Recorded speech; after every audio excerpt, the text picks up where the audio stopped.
ሰላም ጤና ይስጥልን የተከበራችሁ ውድ ኢትዮጵያውያን ሁላችሁም በያላችሁበት ሰላምና ጤና እየተመኘን ለሰዓቱ የተመረጡ አጫጭር መረጃዎችን ይዘን ተመልሰናል። አዘጋጅና አቅራቢ ቶፕ ሚዲያ ነው። እስከ ፍጻሜው አብረን እንቆይ።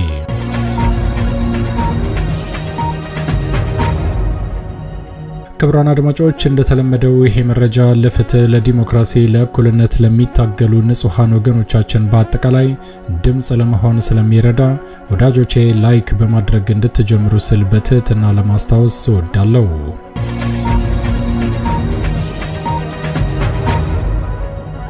ውድ ኢትዮጵያውያን አሁን ይዤላችሁ የቀረብኩት መረጃ አጫጭር መረጃዎች ናቸው።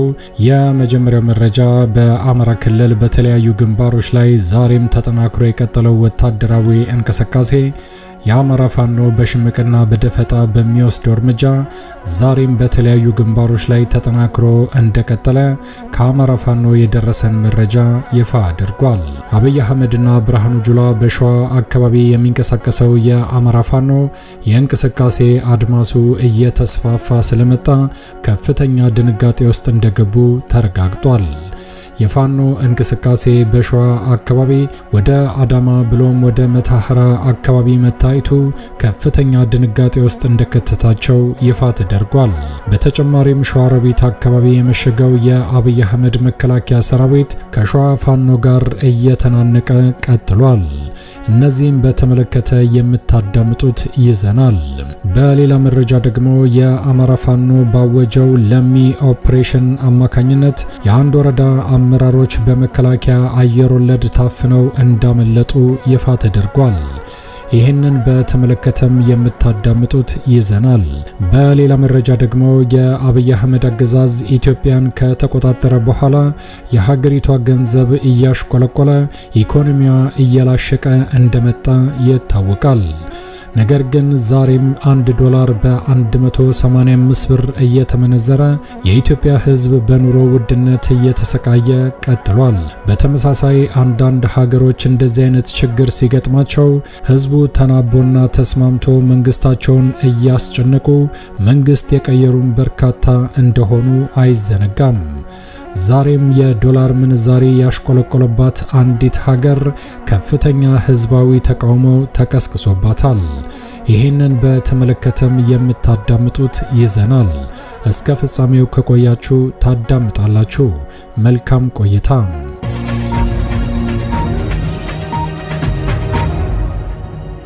ክቡራን አድማጮች ቀዳሚ ወዳደረኩት መረጃ ሳልፍ የአማራ ፋኖ በተለያዩ ግንባሮች ላይ ዛሬም በሚወስደው የሽምቅና የደፈጣ እርምጃ አብይ አህመድ ያሰማራው ግትልትል ወታደር ዛሬም ከፍተኛ ጥቃት እየደረሰበት፣ የሚደመሰሰው እየተደመሰሰ፣ እድለኛው እየተማረከ፣ የታጠቀውን የጦር መሳሪያ ለፋኖ እያስረከበ ቀጥሏል።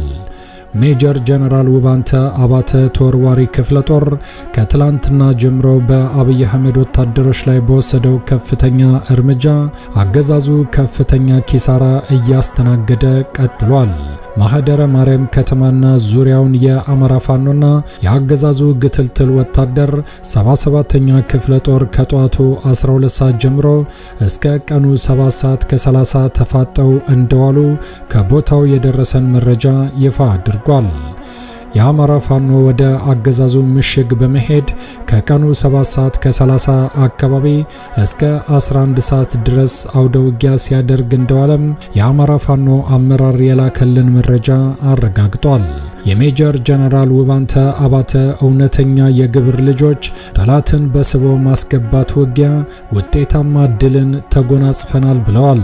ውጊያ የተደረገባቸው አካባቢዎችም ገብሬ ምንጭ አካባቢ፣ ክሬቸር፣ ማህደረ ማርያም ጽዮን፣ ማህደረ ማርያም፣ አዱይ መገንጠያ፣ ዮሐንስና የተለያዩ አካባቢዎች ላይ ጠንካራ ውጊያ ተደርጓልም ብለዋል። በዚህ ውጊያ ጠላት የመዋጋት ሞራሉ ሲሟጠጥ፣ በተቃራኒው ፍትህን አንጋቢዎቹ የአማራ ፋኖ የውባንተ ግርፎች ነፍጠኝነታቸውን አሳይተዋል።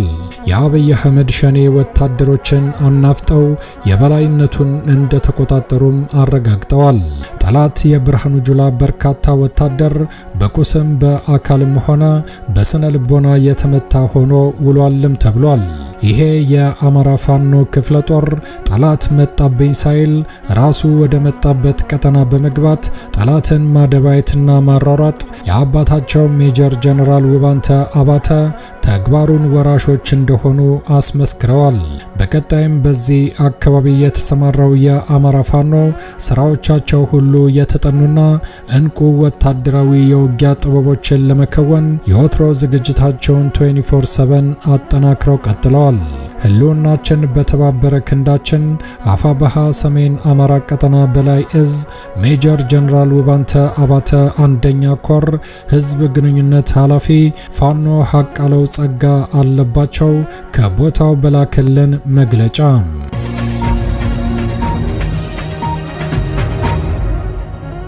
ክብራን አድማጮች ወደሚቀጥለው መረጃ ሳልፍ ደግሞ የአማራ ፋኖ ኦፕሬሽን ለሚ ብሎ እንዳወጀ ይፋ አድርጓል። በኦፕሬሽን ለሚ ምክንያት የወግድ ወረዳ ከፍተኛ አመራሮች በአየር ወለድ ኮማንዶ እዝ 105ኛ ክፍለ ጦር ሰራዊት ታፍነው እንደተወሰዱም አረጋግጠዋል። የአማራ ፋኖ ብሔራዊ ኃይል አፋባሃ ምስራቅ አማራ ቀጠና ሚኒሊክ እዝ ንጉስ ሚካኤል አሊኮር መብረቅ ክፍለ ጦር በወግድ ግንባር ከታህሳስ 19 2018 ዓ.ም ጀምሮ በጠላት ኃይል ላይ በፈጸመው ድንገተኛ ጥቃት 12 ፓራ ኮማንዶዎችና 2 የፖሊስ አባላት ሲደመሰሱ ከ6 በላይ የሚሆኑ ፓራ ኮማንዶዎች እንደቆሰሉ በተጨማሪም ሌሎች ወታደሮቹም በሸነት ገደል መግባታቸውን አሳውቀዋል። ከመብረቅ ክፍለ ጦር ሰራዊት መካከል አንደኛ አዳነ ሀብትነው ሻለቃና ከሁለተኛ ደምሰው ጎጡ ሻለቃ የተወጣጡ አህዶችም የጠላት ኃይልን ክፉኛ ያስደነገጠ የጦር ሜዳ ጀብዱ ስለፈጸሙ ጠላት እርስ በርስ እየተወናጀለ ይገኛልም ብለዋል። ኦፕሬሽን ለሚ የሚባለውና ወግድ ወረዳ ለሚ ቀጠና ውስጥ ካቢ ላይ የተፈጸመው ድንገተኛ ጥቃት ያስከተለውን ከፍተኛ መደናገጥ ተከትሎ የአየር ወለድ ኮማንዶ እዝ 105ኛ ክፍለ ጦር አመራሮች ዛሬ ማለትም ታህሳስ 22 ቀን 2018 ዓ.ም የወግድ ወረዳ አመራሮችን በድንገት በማፈን በታህሳስ 19 ከፍተኛ ጥቃት ጠርጥረናቸዋል ብለው አፍነው እንደወሰዱ ተረጋግጧል። በዚህ መሰረትም የወግድ ወረዳ ገቢዎች ጽፈት ቤት ኃላፊ መኮንን አማረ፣ የወግድ ወረዳ ሚሊሻ ጽፈት ቤት ኃላፊ አቶ ሙሉጌታ አራጋውና የወግድ ወረዳ ጤና ጥበቃ ጽፈት ቤት ኃላፊ አቶ አረቡ እንድሪስ በ105ኛ ክፍለ ጦር ሰራዊት ታፍነው መወሰዳቸውን የውስጥ ምንጮቻችን አረጋግጠውልናል ብሏል። የወግድ ወረዳ ዋና አስተዳዳሪ አቶ ማናዬ ደሳለውና የወረዳው መንግስት ኮሚኒኬሽን ኃላፊ አቶ ካሳዬ ጌታቸው ለ105ኛ ክፍለ ጦር ባቀረቡት ምክረ ሐሳብ መሰረትም የተፈጸመው አፈና ስራ ምክንያት ታፋኞቹ ከፋኖ ጋር ተባብራችሁ ሰራዊታችንን አስመትታቸዋል የሚል መሆኑን ነው የደረሰን መረጃ የሚጠቁመው ብለዋል። ባንዳ ነውና መጨረሻው አያምርም ብለዋል። እንደሚታወቀው የአማራ ባንዳዎችን ተጠቅሞ መጣል ልምዱ የሆነው ብልጽግና ወደፊትም ታላላቅ የጦር ሜዳ ጀብዶች በፋኖ ሲፈጸሙ ፋሽስቱ የአብይ አህመድ አገዛዝ አጠገቡ ያሉትን የአማራ ባንዳዎች ተጠያቂ ማድረጉ ተገማሽ ነው ተብሏል። በአብይ አህመድ አገዛዝ በኩል የአማራ ባንዳዎች ቀን እየጨለመ ነው ተብሏል። ነገ ከነገወዲያ በርካታ ጀነራሎችና ሲቪል ባለስልጣናት አማራ በመሆናቸው ብቻ ተመርጠው ለአብይ ወታደሮች ሽንፈትና ሞት ተጠያቂ ናችሁ ተብለው በአደባባይ በስሙኒ ገመድ እንደሚሰቀሉ ግልጽ ነውም ተብሏል። ለዚህ ማሳያ ደግሞ በዛሬው ዕለት በወግድ ወረዳ ውስጥ የተፈጸመው የአፈና ድርጊት ነው ሲሉ የመብረቅ ክፍለ ጦር ፖለቲካ ዘርፍ ኃላፊ ፋኖ ጌታቸው እሸቱ መግለጹን የክፍለ ጦሩ ህዝብ ግንኙነት ዘርፍ ኃላፊ ፋኖ ሙሉጌታ ሰማኝ ዛሬ በላከው ሪፖርት አረጋግጧል። መዳረሻው ድልና ነጻነት የሆነው የአማራ ህዝብ የህልውና ተጋድሎ ተጠናክሮ ቀጥሏልም ብለዋል። ህልውናችን በተባበረ ክንዳችን አፋብሃ ምስራቅ አማራ ቀጠና ሚኒሊክ እዝ ታህሳስ 22 ቀን 2018 ዓ.ም የባንዳ አፈናን በተመለከተ በላኩት ማብራሪያ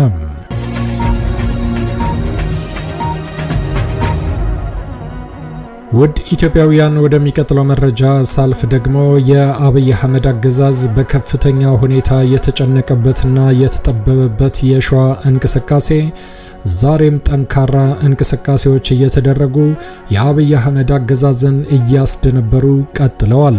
በሸዋሮቢት ከተማ በመሸገው የ103ኛ አየር ወለድ ክፍለ ጦር ላይ ከታህሳስ 22 2018 ዓ.ም ጀምሮ አዳሩን በተፈጸመ ልዩ የከተማ ውስጥ ሰርጂካል ኦፕሬሽን የአጼ አምደ ጽዮን ኮር ራምቦ ክፍለ ጦር ድል መቀናጀቱን ይፋ አድርጓል። በእነዚህ አካባቢዎች የሚወሰደው ጠንካራ እርምጃ ዛሬም ታህሳስ 22 2018 ዓ.ም ተጠናክሮ ቀጥሏል ብለዋል። የአማራ ፋኖ ህዝባዊ ድርጅት ሸዋ ጠቅላይ ግዛት እዝ አጼ አምደ ጽዮን ኮር የጀግናው ራምቦ ክፍለ ጦር አካል የሆነው ሁለተኛ ነበልባል ሻለቃ ከሌሊቱ 10 ሰዓት ላይ በሸዋሮቢት ከተማ ዘልቀው በመግባት በሰሩት የከተማ ውስጥ ኦፕሬሽን በአየር ወለድ ክፍለ ጦር አባላት ካምፑ ላይ ጥቃት በመፈጸም ከፍተኛ ድል መቀናጀታቸውን በሰጡት መግለጫ አረጋግጠዋል። በሸዋሮቢት ከተማ በስተ ምስራቅ አቅጣጫ ወደ ብልጽግና ሰራዊት ካምፕ ድረስ ዘልቀው የገቡት ነበልባሎቹ የአማራ የቁርጥ ቀን ልጆች በአቦምሳ ተራራና በሸዋሮቢት ፌዴራል ማረሚያ ቤት አካባቢ በካምፕነት በሰፈረበት የጠላት ወራሪ ኃይል ላይ በተሰራ ድንገተኛ መብረቃዊ ጥቃት በርካታ የአገዛዙ ሰራዊት በተኛበት በተወሰደበት ጠንካራ እርምጃ በርካታው እዛው እንደቀረ አረጋግጠዋል።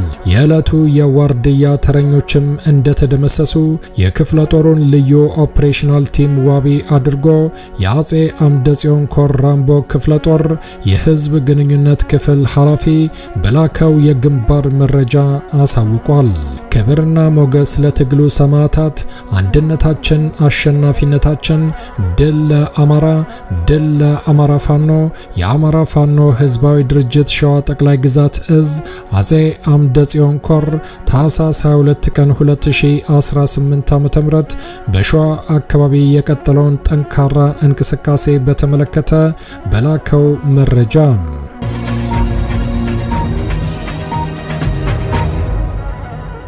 ክቡራን አድማጮች ወደሚቀጥለው መረጃ ሳልፍ ደግሞ አሁንም በዚሁ በሸዋ አካባቢ እጅግ በጣም በሚያስገርም ሁኔታ የስርጭት አድማሱን እያሰፋ የሚገኘው የአማራ ፋኖ አብይ አህመድ ባልጠበቃቸው አካባቢዎች መከሰቱ ከፍተኛ ድንጋጤ እንደፈጠረ ይፋ ተደርጓል። በ4 ኪሎ ያለው የአብይ አህመድ አገዛዝ አዳዲስ አካባቢዎች ላይ የአማራ ፋኖ እርምጃ መውሰዱን ተከትሎ 4 ኪሎ እንደተሸበረች ይፋ ተደርጓል። ታህሳስ 22 ቀን 2018 ዓ.ም መነሻውን ከናዝሬት ከተማ በ100 ኪሎ ሜትር ርቀት ላይ ከምትገኘው መታሃራ ከተማ ያደረገው የአገዛዙ ኃይል ወደ ሸዋ መተብላ እየተጓዘ ባለበት ሁኔታ በፋኖ ከባድ ጥቃት እንደተፈጸመበት ከፍተኛ ጉዳት እንዳስተናገደ ተረጋግጧል። በፋኖ የተከፈተበትን ድንገተኛ ጥቃት ለመመከት እጅግ አስቸጋሪ ነበር የተባለ ሲሆን በዚህም ለብልጽግና ቡድን የሚያገለግሉ በርካታ የመከላከያ ሰራዊት አባላት እንደተገደሉና በርካቶቹም ቁስለኛ እንደሆኑ ተረጋግጧል። በአማራ ፋኖ ብሔራዊ ኃይል ደቡብ አማራ ቀጠና የተሰማራው የጀነራል አሳምነው ጽጌ እዝ ሰራዊትም እስከ ናዝሬትና አዋሽ ፈንታሌ ወረዳ ድረስ በመወርወር በአገዛዙ ወታደሮች ላይ ብቻ ያነጣጠረ ከፍተኛ ጥቃት እየፈጸመ ድል እየተቀናጀ እንደሚገኝ ከቦታው የላኩልን መረጃ አረጋግጧል። የፋኖ አንድነት ገና ሳይበሰር በተናጠል በሚወሰድ የሽምቅና የደፈጣ እርምጃ የአብይ አህመድ ወታደር በዚህ መልኩ ከተሸነፈ አንድነቱ ሲያልቅና ሲበሰር አብይ አህመድ ምን ሊውጠው እንደሚችል የዛሬው የመታሃራ ኦፕሬሽን ማሳያ እንደሆነም ይፋ ተደርጓል። በዚህ አካባቢ በነበረው ጠንካራ ውጊያ የአማራ ፋኖ ለህብረተሰቡ ጥንቃቄ በማድረግ የአብይ አህመድ ወታደሮች ላይ ብቻ ያነጣጠረ የተሳካ ኦፕሬሽን እንደፈጸመም ፋኖ በኩራት አረጋግጧል። ህልውናችን በተባበረ ክንዳችን። ድል ለአማራ ፋኖ፣ ድል ለአማራ፣ ድል ለኢትዮጵያ። ታኅሳስ 22 ቀን 2018 ዓ.ም በሸዋ የተዘረጋውን አዳዲስ የውጊያ መረብን በተመለከተ የአማራ ፋኖ ባወጣው መግለጫ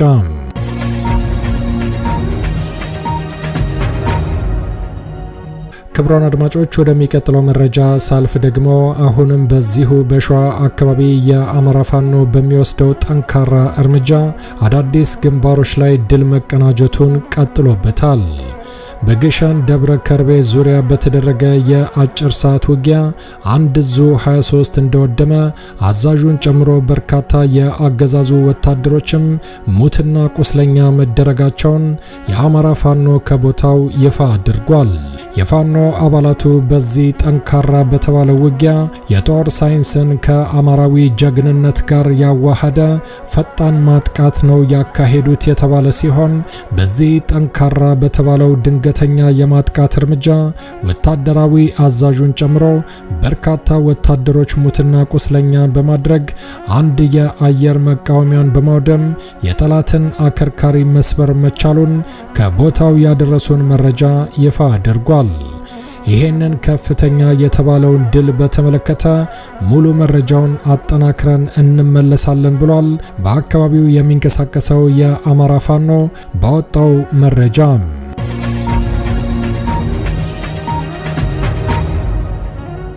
ውድ ኢትዮጵያውያን ወደሚቀጥለው መረጃ ሳልፍ ደግሞ የአብይ አህመድ አገዛዝ ኢትዮጵያን ከተቆጣጠረ በኋላ የኢትዮጵያ ገንዘብ እያሽቆለቆለ የኑሮ ውድነቱ ከፍተኛ እየሆነ የሀገሪቷ ኢኮኖሚ እያሽቆለቆለ እጅግ በጣም በሚያስገርም ሁኔታ ህዝቡ እየተሰቃየ ቀጥሏል። እስካሁን ባለው መረጃም $1 ከ185 ብር በላይ ማለትም $100 ከ18500 በላይ እየተመነዘረ የሀገሪቷ ገንዘብ እያሽቆለቆለ የኑሮ ውድነቱ እያሻቀበ ቀጥሏል። የአብይ አህመድ አገዛዝም በሀገሪቷ ምንም እንዳልተፈጠረ ህዝቡን አፍኖ እያሰቃየ ይገኛል። ይህ በእንዲህ እንዳለ ባለፉት 3 ወራት ብቻ በዓለም ላይ የተለያዩ ሀገራት እንደዚህ አይነት የኑሮ ውድነትና አፈናዎችን በመቃወም 5 የሚደርሱ ሀገራት ጠቅላይ ሚኒስትራቸውን ወይም ደግሞ ፕሬዝዳንታቸውን አሽቀንጥረው እንዳባረሩ ይታወቃል። ዛሬም በኢራን ከፍተኛ ህዝባዊ ተቃውሞ ተቀስቅሷል። በኢራን የሀገሪቱ ገንዘብ ሪያል ከዶላር ጋር ሲነጻጸር ታሪካዊ የተባለ ዝቅተኛ ውድቀት ማሳየቱን ተከትሎ ላለፉት 3 ዓመታት ታይቶ የማይታወቅ ታላቅ ህዝባዊ ተቃውሞ በመላ ሀገሪቱ ተቀስቅሶ ህዝቡ አደባባይ ወጥቶ ዳውን መንግስታቸውን እያለ ቀጥሏል። በኢራን የተቀሰቀሰው ህዝባዊ ተቃውሞን በተመለከተም ዋና ነጥቦች የገንዘብ ውድቀት ዋናው እንደሆነ ይፋ ተደርጓል። የኢራን ሪያል ዋጋ በአስገራሚ ሁኔታ ማሽቆልቆሉን ቀጥሏል። በአሁኑ ሰዓት አንድ የአሜሪካን ዶላር በ42125 የኢራን ሪያል እየተመነዘረ ይገኛልም ተብሏል። ሌላው ከፍተኛ ተቃውሞ ያስነሳው የገበያ መዘጋት እንደሆነም ይፋ ተደርጓል። በዋና ከተማዋ ቴሄራን የሚገኙ የሞባይል ስልኮች መሸጫ ማዕከላትና ታሪካዊ ግራንድ ባዛር ነጋዴዎች ሱቆቻቸውን በመዝጋት ወደ አደባባይ ሆ ብለው ወጥተዋል። ይህንን ህዝባዊ ተቃውሞ ተከትሎ የባንኩ ሹሙ መልቀቂያ አስገብቷልም ተብሏል። የኢኮኖሚ ቀውሱንና ህዝባዊ ቁጣውን ተከትሎ የኢራን ማዕከላዊ ባንክ ገዢ መሐመድ ረዛ ፋርዚን ሰኞ ታኅሳስ 22 2018 ዓ.ም ዲሴምበር 29 2025 ስልጣናቸውን መልቀቃቸውም ተረጋግጧል። ሌላው ህዝባዊ ተቃውሞን ተከትሎ የፖሊስ እርምጃም ከፍተኛ ቁጣ ቀስቅሷል። በቴሄራን ኢስፋሃን፣ ሺራዝ እና ማሻሃድ ከተሞች የተቃውሞ ሰልፎች የቀጠሉ ሲሆን ፖሊሶቹ ሰልፈኞቹን ለመበተን አስለቃሽ ጭስ እየተጠቀሙ እንደሚገኝ፣ ይሄ ደግሞ ህዝባዊ ተቃውሞ እንዲቀጣጠል ከፍተኛ አስተዋጽኦ እንዳደረገም ይፋ ተደርጓል። ይሄ የኢራን ተቃውሞ እንደ አውሮፓውያን አቆጣጠር በ2022 ዓ.ም ከማህሳ አሚኒ ሞት በኋላ የተነሳውን ትልቅ አመጽ የሚያስታውስ ሲሆን አሁን ግን የኑሮ ውድነቱና የኢኮኖሚ ቀውሱ ህዝቡን ክፉኛ አስቆጥቶታልም ተብሏል። መንግስትም ይህንን ህዝባዊ ተቃውሞ መቆጣጠር አልቻለም ተብሏል።